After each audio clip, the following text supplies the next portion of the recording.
Chelsea Football Club are a mess. Let's call it what it is. This meltdown is going to be massive if they don't win their next game. Chelsea have just sacked Enzo Maresca.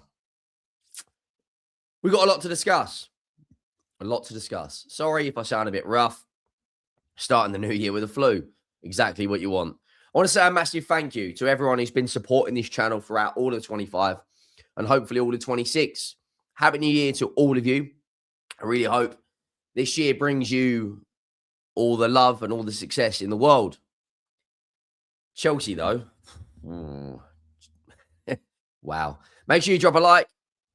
Make sure you hit that subscribe button. The road to 100,000 subscribers is well and truly on. The transfer window is open. And do you know who it's not a happy new year for? That man. Romano. Breaking. Chelsea and Enzo Maresca agree to part company with immediate effect. It's over. Official statements to follow, but all done after tension growing in the last 24 to 48 hours. Chelsea will now start working on a new manager appointment.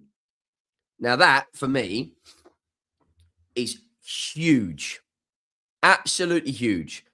Before we get into the next Chelsea manager, before we get into how they potentially could look under their new manager, whoever that may be, we need to discuss a couple of things.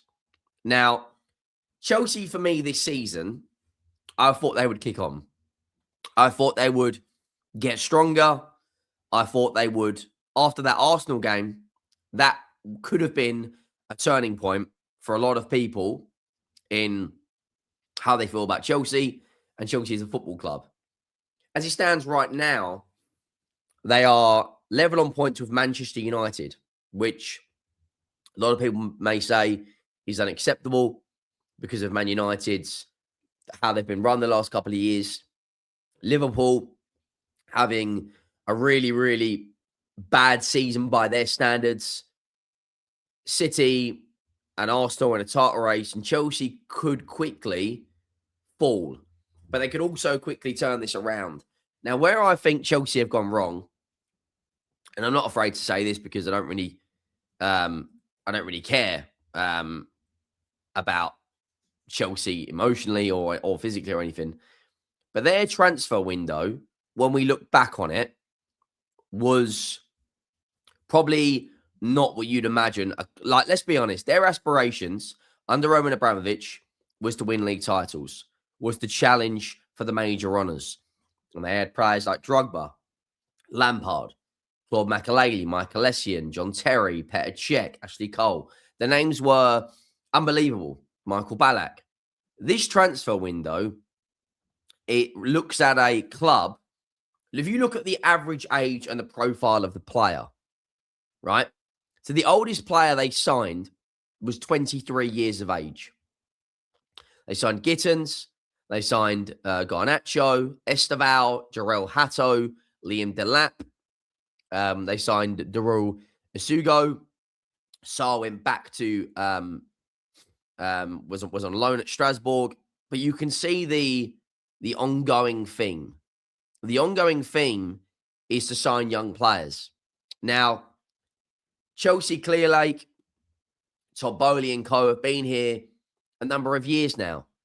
They've had over £1 billion spent on them as a football club.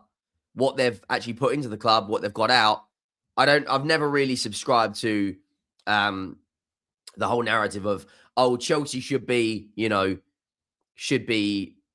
going out there and winning Champions Leagues, winning all that. I don't necessarily think right now that the squad is anywhere near the level to go and win Champions Leagues. They need to sign ready-made players like Arsenal have with Zubimendi, with Declan Rice, like Man City have with Ryan Cherki, with Vardial, with Haaland, like Liverpool have with Alexander Isak, Florian Wirtz. Yes, they may not be as good as people thought they were when they first come in, but Chelsea, it looks to me like they're all over the place. I want to rewind back to that fixture against Arsenal where they drew 1-1. Now, that was only 31 days ago. Since then, they lost to Leeds, drew to Bournemouth, lost to Atalanta, beat Everton, beat Cardiff, drew with Newcastle, lost to Villa, and drew with Bournemouth again. Now, when you look at it, the overall season for Chelsea, they're still in the Champions League. They're in the next round of the League Cup semi-finals, which is against Arsenal. They have got winnable games in the Champions League, which is against Pavos. Yes, they're 13th, but you would imagine they win their next two, they qualify. Now, if I said to you, Chelsea fans, at the beginning of the season, you'd be 5th, you'd be in the League Cup semi-final, you'd be in the next round of the Champions League come January, would you sack your manager? A lot of this, I think, is down to the club and the direction the club want to go to. Chelsea, for me, are a football club that should be challenging for major honours. When you look at the signings that they have made in recent years, do any of their signings really tell you that they are going to go out there and they're going to win everything? Let's go back to the last summer before that. Again, look at the signings. Pedro Neto, good player. João Felix, it's never really worked for him anywhere he's been. Kieran Dewsbury-Hall, who's now at Everton. Philip Jorgensen, who's no longer there. These sort of signings, Renato Vega, Gueye, Jadon Sancho, it's never really worked for him other than in Dortmund. And the rest are academy players. But the ongoing theme is Clear Lake, for me, haven't done their absolute best when it comes down to supporting managers.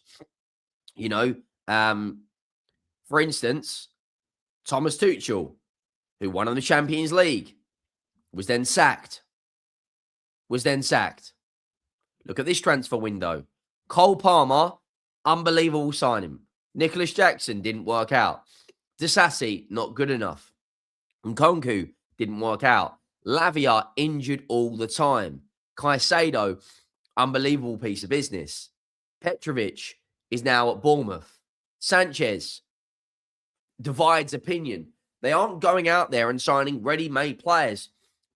So even if Chelsea do bring in, another manager, even if they had Alex Ferguson and Guardiola running their football club right now, I don't feel, as it stands right now, those managers would get league title wins, Champions League wins out of this squad.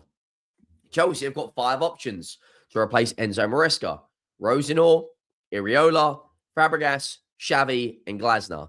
Glasner will not be joining Chelsea. Xavi, for me, a gamble. Never managed in this country. Has won league titles, though. Fabregas, good upcoming manager who's doing relatively well at Como. Iriola, again, hasn't managed at this level. And Rosenior is currently at Strasbourg. So, again, those group of players, those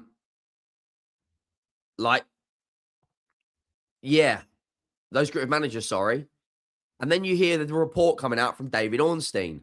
This come out, and it says, Maresca informed Chelsea twice in late October and again in mid-December after post-Everton comments he was talking to people associated with Man City. Now, look, he worked under Pep at City. He plays a similar sort of style to Pep. But again, that's a big gamble because is Guardiola going to leave at the end of the season? If he doesn't, you've just lost your position at Chelsea Football Club.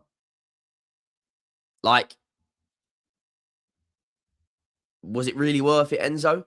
If that's one of the reasons they've sacked him, then that's a completely different stance to what I'm talking about as a football club. Chelsea will appoint new manager very soon. Not going to take weeks or a long time. The club is now working on it. Liam Rosenior, highly rated internally after excellent job at Strasbourg. Decision to be made in coming days. Again, that's a huge gamble. Massive gamble. Like, Strasbourg, fair enough. But Rosenior is 41 years of age. You know, Strasbourg right now, okay, he's done a relatively good job with them. Let's not beat around the bush. You know, for me, okay, they're in the top 7. Is he going to come in and immediately set the world alight? It's going to take time. Sacking a manager at the halfway point in a season. I think Chelsea are an absolute mess right now. I'm not going to lie to you guys. I think they are a mess. Let's see if there's any more news. I don't necessarily know what their plans are, because at the moment, you know, I don't know how legit this is, but this is a quote, and it says, I can't bring up on the screen because it's from WhatsApp. It's been sent into a group chat, and it says, Maresca has often felt scapegoated by the media for poor performances and bad results, especially when he has been essentially told to rotate to develop the new talent and satisfy agents, who in recent weeks have been calling up Chelsea sporting directors to ask why their client hasn't been given the minutes, and trust that they ought to end. Trust they ought to be and told what they get, and that's coming out from the PYS Chelsea account. Yeah, I mean, it seems to be all over the gaff. Listen, their next game, if they go and win it, fantastic for them. They'll bounce back. They'll probably get a new manager bounce. If they don't go and win it, alarm bells, because their next 5 or 6 league games, just to give you some context, I don't know why I'm laughing, because my football club are absolute shambolic right now. But they play Manchester City away. Then they play Fulham away, which isn't easy. Then they play Arsenal in the League Cup, Charlton in the FA Cup, and Brighton in the league. I mean, they've got a big month this month as well. Look, Pavos, Palace, Napoli, West Ham, then Arsenal again. It could get very ugly for Chelsea very quickly. Let me know your thoughts. Should Maresca have been sacked? Let me know. Drop a like, hit that subscribe button. I'm out.